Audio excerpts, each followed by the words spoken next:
Hi friends, విమర్శకి ఆహ్వానం విషయం గురించి తెలుసుకుందాం. ఓ మహాత్ముడికి పదునైన నాలుక గల మిత్రుడున్నాడు. నిత్యం ఆ మిత్రుణ్ణి ఏదో ఒక విషయంలో ఘాటుగా విమర్శించడం అతనికి అలవాటు.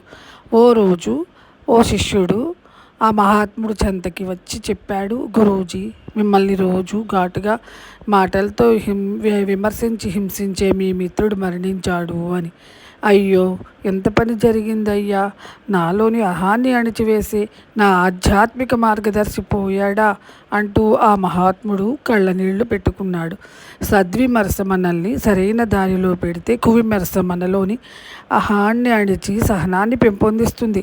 కాబట్టి ఈ రెండు ఆధ్యాత్మిక పందాలు అని వారికి మేలైన మందులే. అందుకే ఓర్పు సహనంతో ఉంటే అన్నిట్లోనూ విజయం సంపాదించవచ్చు. నచ్చితే లైక్ చేయండి, షేర్ చేయండి, సబ్స్క్రైబ్ చేయండి.